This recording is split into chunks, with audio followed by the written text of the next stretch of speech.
And next principle of management is subordination of individual interest to general interest.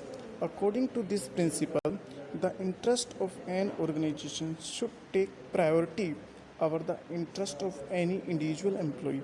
Means जो priority है वो आपने organisation के objective को प्रायोरिटी देनी है, जबकि जो इंडिविजुअल एम्प्लॉयज़ होते हैं उनके ऑब्जेक्टिव को प्रायोरिटी नहीं देनी है। बाद में एम्प्लॉय के ऑब्जेक्टिव्स को प्रायोरिटी देनी है, उनके इंटरेस्ट को प्रेफरेंस देनी है।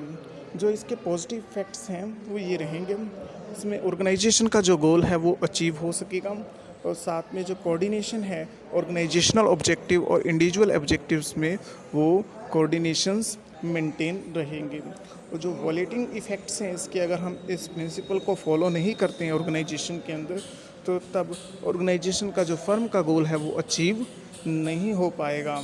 और साथ में जो लैक ऑफ कोऑर्डिनेशन है इंडिविजुअल और ऑर्गेनाइजेशंस गोल्स वो रिमूव हो जाएंगे। हम इसको एक एग्जांपल ले सकते हैं, जैसे सपोज करो जो एक एम्प्लॉई है वो क्या करता है, अपने किसी रिलेटिव या फ्रेंड से या अपने किसी बेटे से मटेरियल हाई रेट पे ख़रीद लेता है ऑर्गेनाइजेशन के लिए, तो जिससे उसका जो पर्सनल इंडिविजुअल इंटरेस्ट तो यहाँ पर कंसीडर हो रहा है, उसको अपना बेनिफिट तो हो रहा है, बट ऑर्गेनाइजेशन को वहाँ पर नुकसान हो रहा है, लॉस हो रहा है, तो ऐसा नहीं होना चाहिए।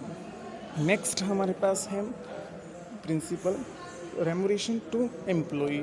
रेमुनरेशन का मतलब यहाँ पर क्या है कि जो सैलरी एम्प्लॉय को दी जानी है उसके अकॉर्डिंग फेयर रेमुनरेशन देना चाहिए। फेयर का मतलब यहाँ पर हम मेंशन कर देंगे which should give them at least A reasonable standard of living, means जिससे वो अपना जीवन यापन ठीक ढंग से कर सके, रह सके, उतना उसको कम से कम रेमुनरेशन मिलना चाहिए। Means at the same time it should be with in paying capacity of the company. और साथ में ये भी होना चाहिए कि रेमुनरेशन जो एम्प्लॉय को दिया जा रहा है वो पेइंग कैपेसिटी में आना चाहिए, मीन्स कंपनी उसको पे कर सके, इतना रेमुनरेशन होना चाहिए। और साथ में जो गुड रिलेशनशिप है वो भी मेंटेन करने में हेल्प करता है, अगर अच्छा फेयर रेमुनरेशन एम्प्लॉय वर्कर्स को मैनेजमेंट के थ्रू दिया जा रहा है। एडवांटेज हाई सेटिस्फैक्शन होगी, मीन्स वो अपनी ड्यूटी को अच्छे से परफॉर्म्स करेंगे। और साथ में कॉर्डियल रिलेशनशिप एम्प्लॉय और मैनेजमेंट के बीच में मेंटेन होंगे। और जो लेबर टर्नओवर रेट है वो कम हो जाएगी। लेबर टर्नओवर रेट का मतलब क्या है, जो एम्प्लॉय बार बार ऑर्गेनाइजेशन को छोड़कर चले जाते हैं तो वो रेट कम होगी। इसके कंसिक्वेंसेस हैं हमारे पास, कॉन्सिक्वेंसेस ऑफ वायलेशंस। अगर हम इस प्रिंसिपल को फॉलो ना करें तो इसकी क्या नुकसान रहेंगे। तो एम्प्लॉय है वो ज़्यादा डिससेटिस्फैक्शन उनके अंदर रहेगी, मीन्स लेस ऑफ सेटिस्फैक्शंस होगी। साथ में अनहेल्दी रिलेशनशिप वो होंगे एम्प्लॉय और मैनेजमेंट के बीच में, और लेबर टर्नओवर रेशो वो ज़्यादा हो जाएगी, बार बार एम्प्लॉय छोड़ के चले जाएंगे, क्योंकि जहाँ उनको अच्छा रेमुनरेशन मिलेगा वो वहाँ पर ही चले जाएंगे। मीन्स कहने का मतलब क्या है, उनको डिज़र्विंग रेमुनरेशन मिलना चाहिए, जो उनकी कैपेसिटी कैपेबिलिटी है, तो उस एक्सपीरियंस है उसके अकॉर्डिंग उनको रेमुनरेशन मिलना चाहिए। And next principle is centralization and decentralization. According to this principle, superiors should adopt effective centralization instead of complete centralization and decentralization. Means organization को ना तो complete centralization follow करना है, ना ही complete decentralization, सिर्फ effective centralization follow करना है। सबसे पहले centralization का meaning लेते हैं। Centralization means concentration of decision making authority in few hands eight top levels. जो डिसीजन मेकिंग अथॉरिटी होती है वो सिर्फ और सिर्फ कुछ ही लोगों के हाथ में होती है, टॉप लेवल पर जो बैठे हुए लोग हैं उन्हीं के हाथ में ही पावर होती है। बात करते हैं डिसेंट्रलाइजेशन की, तो डिसेंट्रलाइजेशन का मतलब है evenly distribution of the power at every level of management. क्या किया जाता है इसमें, इवनली डिस्ट्रीब्यूट कर देते हैं पावर को हर एक लेवल। 3 लेवल ऑफ मैनेजमेंट होती है, टॉप मिडल लोअर, तीनों लेवल पर हम पावर्स को डिस्ट्रीब्यूट कर देते हैं। तो सेंट्रलाइजेशन करने से क्या होता है, डिले इन वर्क होता है, मीन्स सारा काम टॉप लेवल पर करना होता है, कुछ ही लोगों के हाथ में होता है, तो थोड़ा सा मुश्किल हो जाता है और डिले इन वर्क होता है। और डिसेंट्रलाइजेशन से क्या होता है, लॉस ऑफ कंट्रोल हो जाता है, टॉप मैनेजमेंट का कम कंट्रोल रहता है, क्योंकि जो पावर है वो सभी लेवल्स पर डिस्ट्रीब्यूट कर दी जाती है। तो एक degree of centralisation and decentralisation, जो इफेक्टिव सेंट्रलाइजेशन है उसका मीनिंग क्या है, एक हमें प्रॉपर डिग्री मेंटेन रखनी है। सेंट्रलाइजेशन कितना होना चाहिए वो डिपेंड करता है ऑर्गेनाइजेशंस की नेचर्स पर, ऑर्गेनाइजेशन वेरियस ऑर्गेनाइजेशन पर डिपेंड करता है, और साथ में बहुत सारे फैक्टर्स होती हैं उन पर डिपेंड करता है, जैसे experience, superior ability of supervisor, इन सभी के ऊपर। अब बात करते हैं हम इसके एडवांटेजेस की। क्या इसके एडवांटेजेस हैं? सबसे पहले इसमें decrease in the workload of superior का जो वर्कलोड है वो कम हो जाता है अगर इफ़ेक्टिव सेंट्रलाइजेशन करते हैं। बेटर और क्विक डिसीजन, अच्छे डिसीजन लिए जाते हैं, और साथ में जो एम्प्लॉई हैं उनका जो वो अनक्रेज होते हैं, उत्साहित होते हैं, और उनका मोटिवेशन लेवल हाई होता है, मीन्स वो काम करने के लिए तैयार होते हैं। और वॉलेटिंग इफ़ेक्ट्स इसके हैं, अननेसेसरी इंक्रीज वर्कलोड का वो सुपीरियर के पास बढ़ जाता है अगर इफ़ेक्टिव सेंट्रलाइजेशन फॉलो नहीं करते हैं, और साथ में स्लो डिसीजन मेकिंग हो जाती है अगर कंप्लीट सेंट्रलाइजेशन किया जाता है, और risk of miss use of authority वो बना रहता है इसके अंदर कंप्लीट सेंट्रलाइजेशंस में, और कंप्लीट डिसेंट्रलाइजेशंस में मिसयूज ऑफ अथॉरिटी हो सकता है। साथ में decline in encouragement to subordinate in case of complete centralisations, ये इसके क्या हैं, डिमेरिट्स हैं। Now we will continue our next principle of management is scalar chain. सबसे पहले हम मीनिंग करेंगे स्केलर चेन का, क्या मीनिंग होता है। It is the formal line, ये क्या है, एक फॉर्मल लाइन है of authority and communication that run from top to bottom and should be followed by managers and the subordinates. जो स्केलर चेन का मीनिंग यहाँ पर दिया हुआ है कि ये जो फॉर्मल लाइन है अथॉरिटी और कम्युनिकेशन की, जिसको टॉप टू बॉटम फॉलो किया जाता है, और शुड बी फॉलोड बाय, दोनों इसको फॉलो करेंगे, चाहे वो कोई मैनेजर हो या सबॉर्डिनेट्स हो, सभी के थ्रू इसको फॉलो किया जाता है। मीन्स जो फॉर्मल लाइंस है वो highest rank to lowest rank चलती है, इसी फॉर्मल लाइन को ही हम क्या कहेंगे, स्केलर चेन कहते हैं। फॉर्मल लाइन कुछ इस तरह से होती है, हमारे पास सपोज करो ये एक लाइन है, इसको फॉर्मल लाइन कहेंगे। यहाँ पर ए है, उसके बाद यहाँ पर बी है, यहाँ पर सी, और ये डी। जो ए है वो सुपीरियर है, और जो बी और सी डी है वो एम्प्लॉई है ए की। तो जो अथॉरिटी पास होगी, जो ऑर्डर पास होंगी, वो ए टू बी, बी टू सी और सी टू डी होंगे। मीन्स जो भी कम्युनिकेशन फॉलो होगा वो highest rank to lowest rank होता है। अब बात करते हैं कि जो फ्यूल का क्या ओपिनियन था, जो स्केलर चेन था उसके बारे में। वो ये कहता था कि जो स्केलर चेन है इसको स्ट्रिक्टली फॉलो करना है, मीन्स जो कम्युनिकेशन है वो टॉप टू बॉटम होनी चाहिए। मीन्स वो किसी भी तरह से स्केलर चेन को अवॉइड नहीं करना चाहता था, उसको स्ट्रिक्ट मैनर में फॉलो करना चाहता था। मतलब जो चेन है वो वायलेटेड नहीं होनी चाहिए, जो नॉर्मल कोर्स ऑफ बिजनेस का होगा, फॉर्मल कम्युनिकेशन जब भी वो करेंगे तो तब वो स्ट्रिक्टली फॉलो होनी चाहिए। जैसे कि हमने एग्जांपल लिया था, ये एक लाइन है, यहाँ पर ए बी सी और डी है, यहाँ पर ए बी सी डी है। तो यहाँ पर जो डी कम्युनिकेट करना चाहता है अगर ए से, तो उसको सबसे पहले किसको कम्युनिकेट करना होगा, सी को, सी फिर बी को, और बी किसको कम्युनिकेट करेगा, ए को कम्युनिकेट करेगा। मीन्स जो डी है वो डायरेक्ट कम्युनिकेट नहीं कर सकता ई को। तो ये फ्यूल का ओपिनियन था। उसके बाद जो फ्यूल ने एक फ्यूल लैडर्स दिया हुआ है, ये एक डबल चेन होती है, हम इसको कह सकते हैं कि जो डबल सेकुलर चेन है, स्केलर चेन है, वो इसने दी है फ्यूल ने। ये इसको हम एक एग्जांपल्स के थ्रू समझेंगे। यहाँ पर ए बी सी और डी ई एफ जी, यहाँ पर एम्प्लॉय दिए हुए हैं हम, L M N O P Q, यहाँ पर भी ये एम्प्लॉय दिए हुए हैं हम। अगर सपोज करो यहाँ पर जो एफ है वो कम्युनिकेट करना चाह रहा है, किसके साथ कम्युनिकेट करना चाह रहा है, किसी एम्प्लॉय पी के साथ कम्युनिकेट करना चाह रहा है, मीन्स इसके साथ कम्युनिकेट करना चाह रहा है, तो वो कम्युनिकेट नहीं कर सकता। उसको कम्युनिकेट करने के लिए सबसे पहले किसको मैसेज देना पड़ेगा, कम्युनिकेट करना पड़ेगा ई के बाद डी के बाद सी, फिर बी, फिर ए के पास कम्युनिकेट होगा मैसेज, फिर एल एम एन ओ, फिर देन लास्ट में पी के पास कम्युनिकेशन हो पाएगा, मैसेज पहुंचेगा। मीन्स एफ जो है वो डायरेक्ट इसके साथ कम्युनिकेट नहीं कर सकता।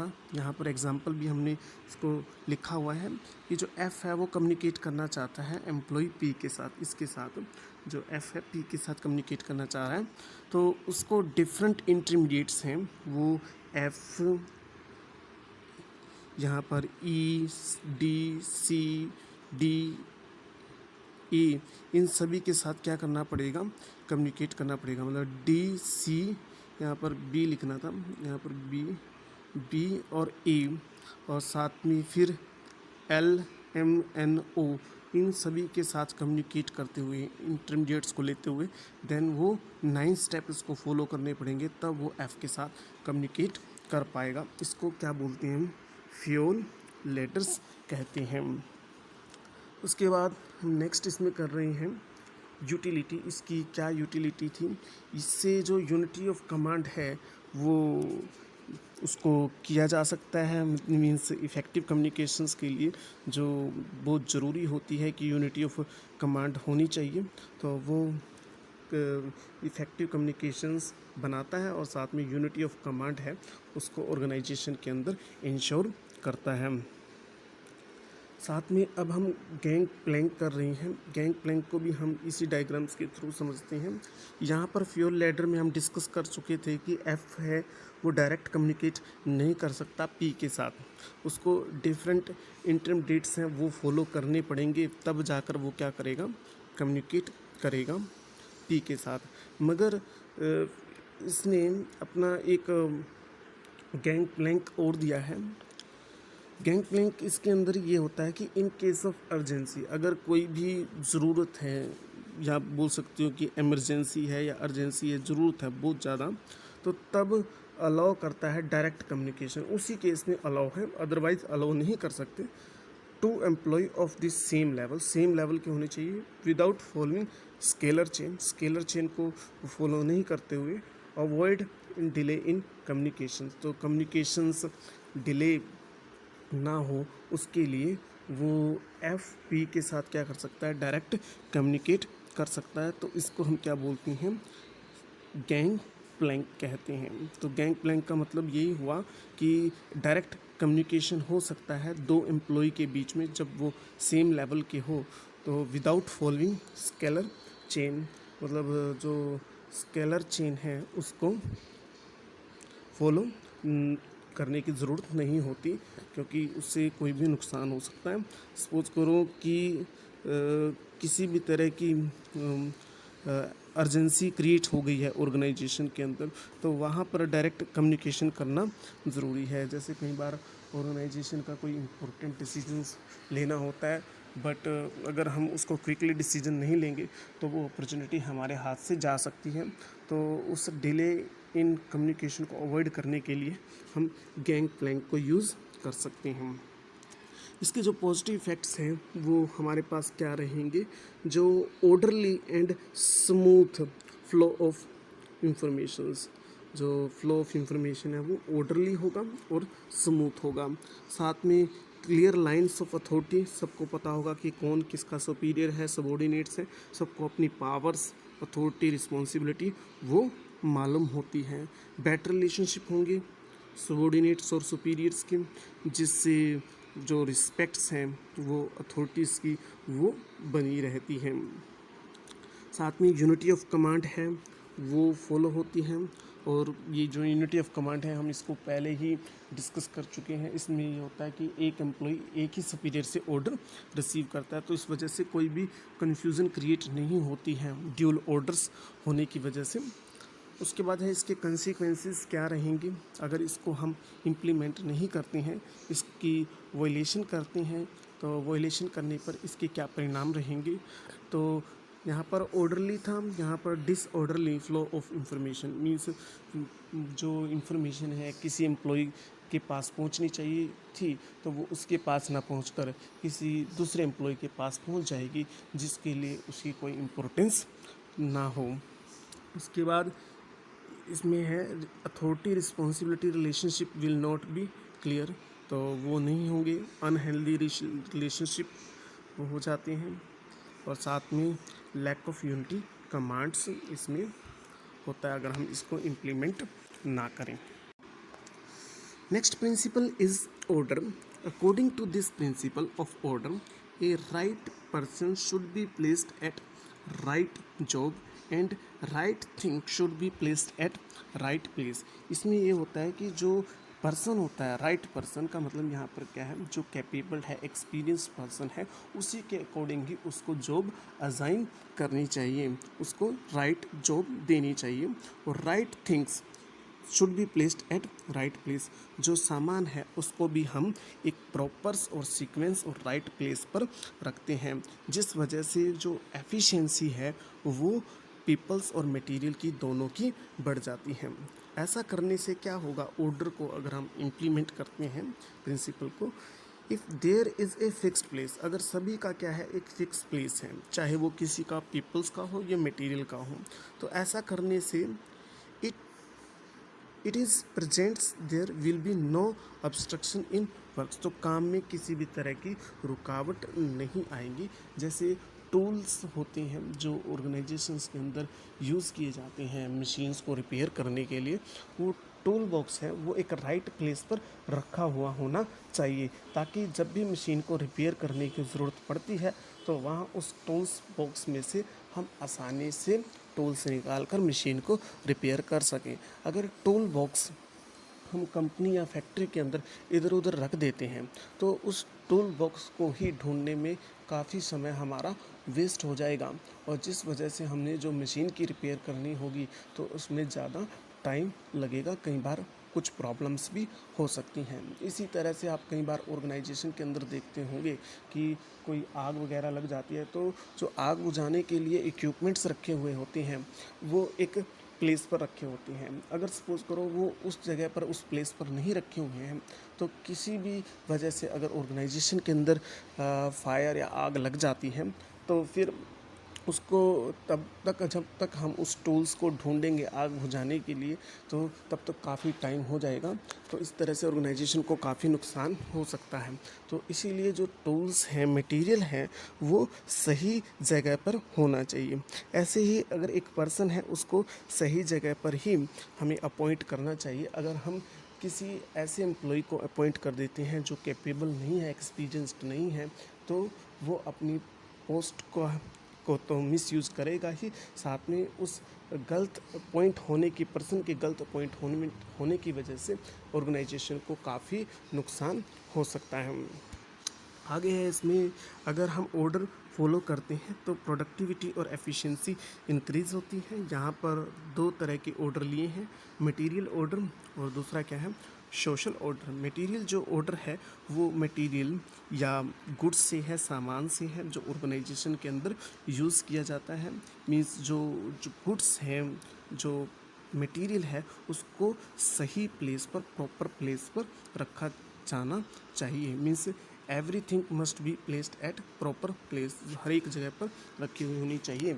अगर आप दुकान में भी देखते हो तो वहाँ पर जो स्टेशनरी की शॉप्स अगर एग्जांपल लें तो वहाँ पर बैग्स वो एक तरफ रखता है, पेन्स वो एक तरफ रखता है, साथ में जितने भी रजिस्टर्स हैं, कॉपीज़ हैं, बुक्स हैं, वो उनकी अलग अलग क्लासिफिकेशन करके रखता है, प्रॉपर प्लेस पर रखता है ताकि उसको ढूंढने में कोई परेशानी नहीं होती है। ऐसे ही अगर हम मेडिकल शॉप्स की बात करते हैं तो मेडिकल शॉप्स में आप देखोगे डिफरेंट टाइप्स ऑफ मेडिसिन उसको रखनी होती है अपनी शॉप्स में।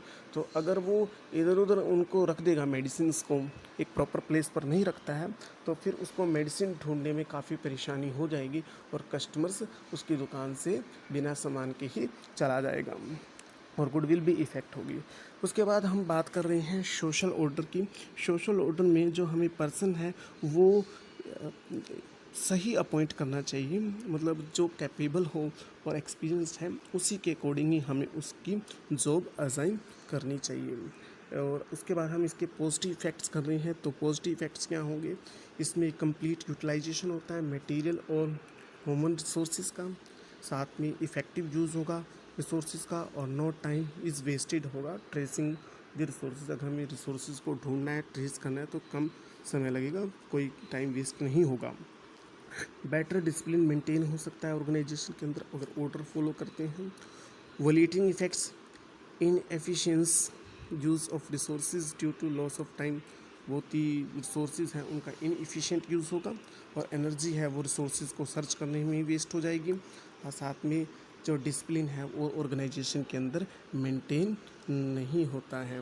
तो मतलब स्मूथ और सिस्टमेटिक वर्किंग के लिए हमें ऑर्डर्स प्रिंसिपल्स ऑर्गेनाइजेशन के अंदर फॉलो करना चाहिए। जो ऑर्डर्स यहाँ पर हम ऑर्डर्स का मतलब यहाँ पर यही ले रहे हैं कि ऑर्डरलीनेस है। ऑर्डरलीनेस का मतलब ये होता है कि हर एक जो पर्सन है वो मटेरियल है वो सही जगह पर सही स्थान पर होना चाहिए, मिलना चाहिए, ताकि जब उस व्यक्ति की या उस सामान की ज़रूरत पड़े तो हम उसको कम समय के अंदर ढूंढ सके, मिल सके और उसको यूज़ किया जा सके। And next principle is equity. According to this principle, there should not be any discrimination between employee on the basis of religions, language, caste, sex, beliefs and nationality. Means जो एम्प्लॉय होते हैं organisation के अंदर उनके बीच में कोई भी भेदभाव नहीं होना चाहिए। डिस्क्रिमिनेशन का मतलब क्या है? कोई भी भेदभाव नहीं होना चाहिए। किसके बेस पर?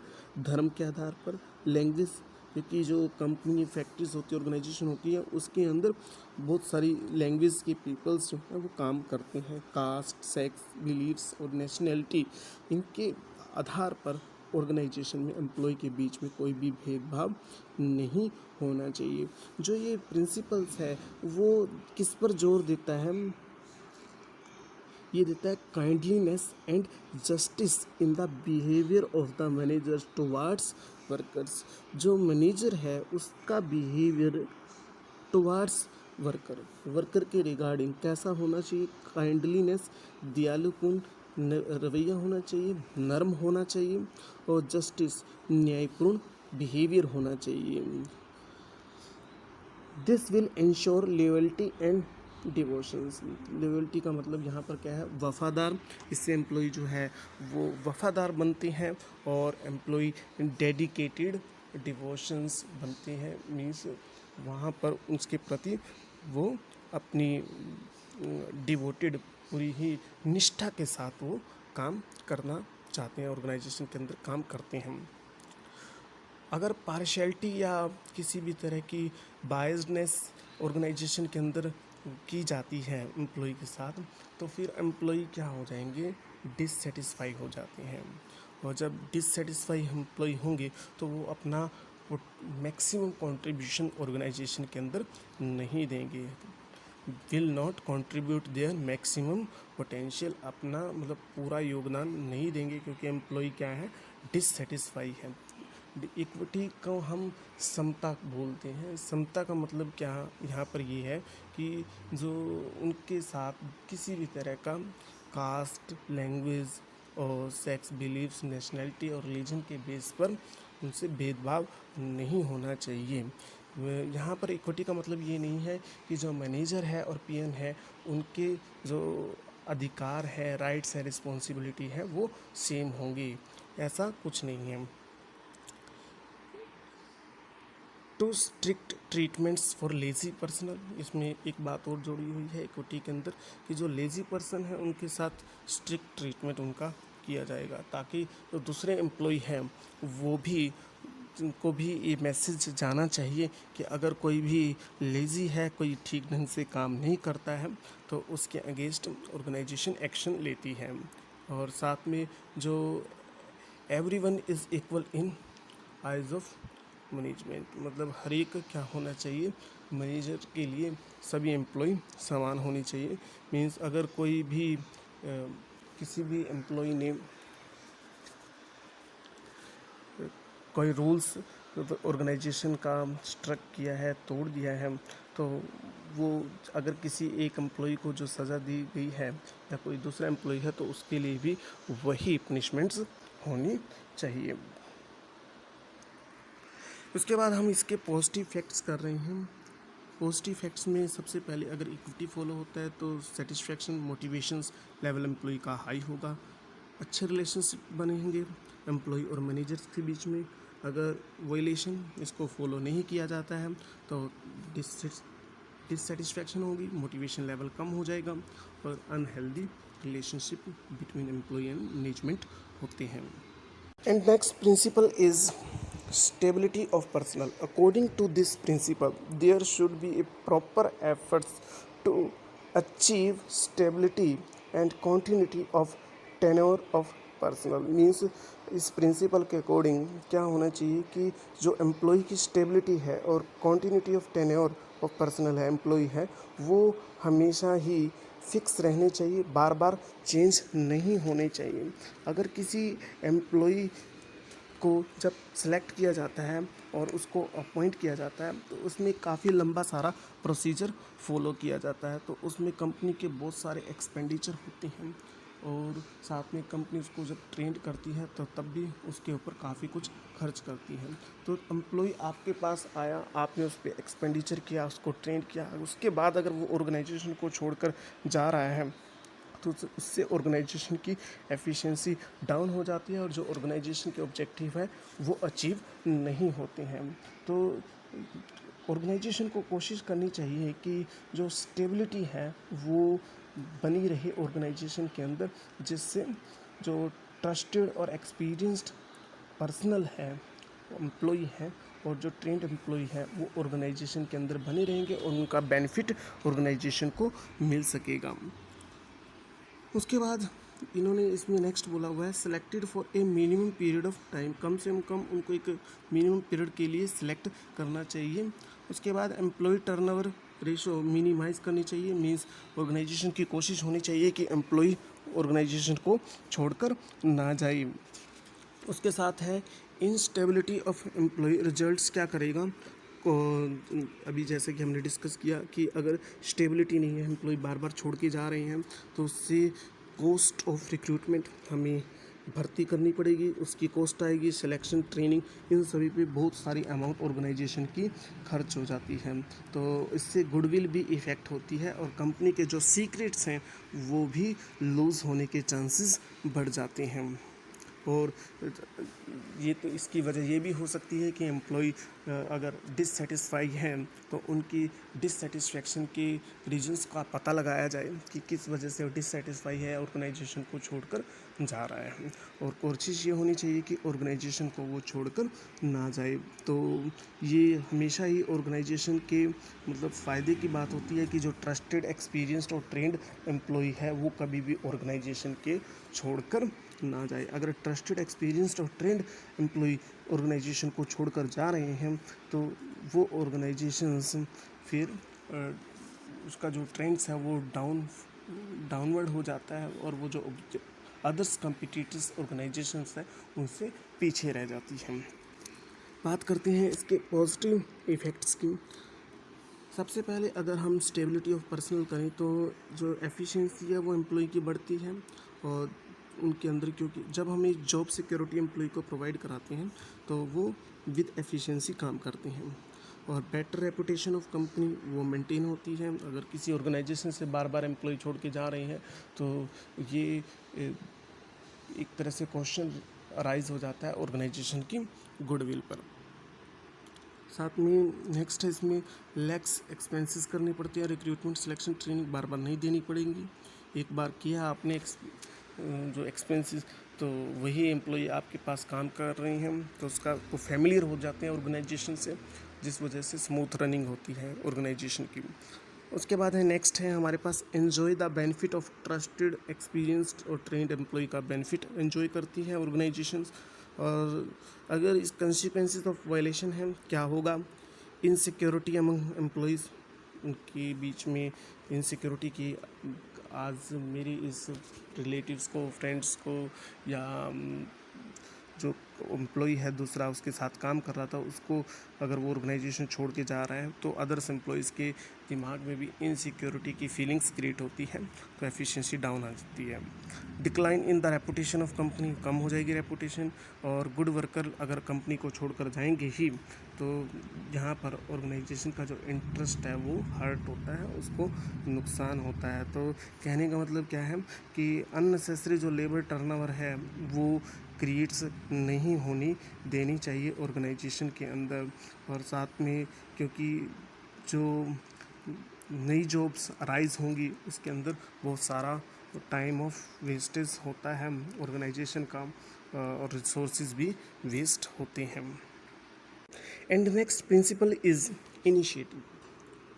According to this principle, workers should be encouraged and given an opportunities in making and executing the plans। यहाँ पर executing की स्पेलिंग गलत है, यहाँ पर बीच में C और आएगा, EXECUTING, ये इसको करेक्ट कर लेना। यहाँ पर हम इनिशिएटिव्स प्रिंसिपल में क्या कह रहे हैं कि वर्कर को हमें क्या करना है, एनकरेज करना है, उत्साहित करना है और उनको एक अपॉर्चुनिटी प्रोवाइड करानी है जिससे वो प्लान को बनाए भी और उन प्लान को क्या करें, एग्जीक्यूट भी करें। देखो हर एक जो ऑर्गेनाइजेशन के पास काफ़ी सारे पर्सन्स होते हैं तो उनमें उन पर्सन्स में से कुछ इंटेलिजेंट्स, एक्सपीरियंस, ट्रस्टेड और ट्रेंड एम्प्लॉय भी होते हैं। तो हमें उनकी इंटेलिजेंसी का बेनिफिट अचीव ज़रूर करना चाहिए। तो उसके लिए हम उनको प्लान्स बनाने की और उनको एग्जीक्यूट करने की अपॉर्चुनिटी जब देते हैं तो वो एम्प्लॉय अपने आप में सेल्फ मोटिवेट फील करते हैं, साथ में सेल्फ रिस्पेक्टेड फील करते हैं और वो ऑर्गेनाइजेशन के साथ विद हार्ट कनेक्ट हो जाते हैं। जब वो विद हार्ट कनेक्ट होते हैं तो पूरी लगन और मेहनत के साथ काम करते हैं जिससे ऑर्गेनाइजेशन के जो ऑब्जेक्टिव हैं वो अचीव होने में काफ़ी हेल्प मिलती है, मदद मिलती है। तो इनिशिएटिव्स का यहाँ पर हम ये भी मीनिंग ले सकते हैं कि जो फर्स्ट स्टेप, जो सबसे पहले एम्प्लॉय जो स्टेप लेते हैं ऑर्गेनाइजेशन के अंदर अपने आप खुद सेल्फ मोटिवेटेड होके, तो उसको हम क्या बोलते हैं, इनिशिएटिव्स। मीन्स एम्प्लॉय खुद अपने आप पर सबसे पहले आगे आ रहे हैं काम करने के लिए, उसको क्या बोलते हैं हम, इनिशिएटिव। वैसे हिंदी में इसको बोलते हैं इनिशिएटिव को पहल क्षमता। पहल क्षमता का मतलब क्या है कि जो एम्प्लॉय पहल कर रहे हैं, फर्स्ट स्टेप ले रहे हैं और उनके अंदर स्ट्रेंथ है जो ऑर्गेनाइजेशन एग्जीक्यूट करने की प्लान को बनाने की भी। इस प्रिंसिपल के अकॉर्डिंग हर एक एम्प्लॉय के अंदर नेचुरल कैपेबिलिटी होती है, वो सोचता भी है out of A plan, decision making की और इम्प्लीमेंटेशन ऑफ दैट प्लान। इसी को क्या कहा जाता है, इनिशिएटिव कहा जाता है।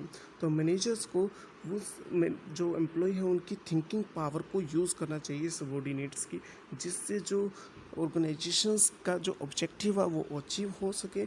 और ये जो सबॉर्डिनेट्स होते हैं हर एक लेवल्स पर पाए जाते हैं मैनेजमेंट्स के, तो इन सभी को हमें इनिशिएटिव्स को बेनिफिट्स यूज़ करना चाहिए।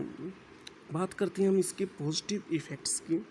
सबसे पहले इसमें जो थिंकिंग पावर है एम्प्लॉय की वो यूज़ होती है, उनकी इंटेलिजेंस यूज़ होती है, उनका एक्सपीरियंस की नॉलेज अचीव होती है, जिस वजह से एम्प्लॉय सेल्फ मोटिवेटेड होते हैं, एम्प्लॉय एनकरेज्ड होते हैं और साथ में एम्प्लॉय सेटिस्फाई भी होते हैं। तो वो लेवल उनका बढ़ता है। और increase in mental growth employee की और फीलिंग ऑफ बिलोंगिंगनेस पूरी ऑर्गेनाइजेशन के साथ बाय हार्ट वो जुड़ जाते हैं, तो वो किसी भी सूरत में ऑर्गेनाइजेशन को छोड़कर नहीं जाएंगे। लॉयल एम्प्लॉय क्रिएट होते हैं। कंसिक्वेंसेस ऑफ वायलेशन वो क्या होगा? Lack of interest in business activity, अगर हम उनको हम किसी भी तरह की अपॉर्चुनिटी प्रोवाइड नहीं करा रहे हैं प्लान्स में, और ना प्लान बनाने में और ना ही उनको एग्जीक्यूट करने में, तो फिर वो कम इंटरेस्ट दिखाते हैं ऑर्गेनाइजेशन के जो भी प्लानिंग की होती है ऑर्गेनाइजेशन, या जो भी एक्टिविटी ऑर्गेनाइजेशन ने करनी होती है। सेकंड है इसमें लैक ऑफ इनिशिएटिव में creates an atmosphere of non corporations, अगर इनिशिएटिव्स नहीं है तो वहाँ पर नॉन कॉरपोरेशंस, मतलब वो सहयोग, एक दूसरे की जो हेल्प करनी होती है वो एम्प्लॉय आपस में नहीं करते हैं। And last principle is esprit de corps. According to this principle management should promote a team spirits of unity and harmonious relationship between employees, मतलब टीम की भावना बनानी है और साथ में एम्प्लॉयज़ के बीच में good relationship, harmonious relationship create करनी है। अदरवाइज जो ऑर्गेनाइजेशन का ऑब्जेक्टिव्स है उसको अचीव नहीं किया जा सकेगा, और साथ में जो कोऑर्डिनेशन है वो ऑर्गेनाइजेशन के अंदर लॉस हो जाएंगे। तो इसीलिए जो एम्प्लॉय है उनके बीच में टीम की भावना को हमें डेवलप करना है। उसके बाद यहाँ पर जो प्रोडक्शन का मीनिंग बताया हुआ है, जो ऑर्गेनाइजेशन के अंदर हम प्रोडक्शन करते हैं, प्रोडक्शन तो वो कनेक्टेड होता है टीम के साथ। टीम का यहाँ पर मीनिंग बताया together everything achieve more, means अगर जब हम मिलजुल कर काम करते हैं तो फुल सपोर्ट के साथ काम करते हैं तो वहाँ पर हम ज़्यादा अचीव करते हैं, क्योंकि सभी एम्प्लॉय का कॉर्पोरेशंस हमें मिलता है। मैनेजर को आई की जगह कि मैंने काम किया है की जगह वही कि हम सभी की वजह से काम हुआ है, ऐसा अगर वो यूज़ करता है, वही यूज़ करता है, तो उस वहाँ से टीम स्पिरिट्स क्रिएट होती है, एक टीम की भावना का जन्म होता है। और साथ में यहाँ पर to develop an atmosphere of mutual trust and belongingness, आपसी सहयोग होता है, आपसी लगाव जुड़ता है, और जो एक दूसरे के ऊपर जो ट्रस्ट करते हैं एम्प्लॉय, ऐसा एटमॉस्फेयर क्रिएट होता है ऑर्गेनाइजेशन के अंदर। अब उसके बात करते हैं इसके पॉजिटिव इफेक्ट्स क्या होते हैं।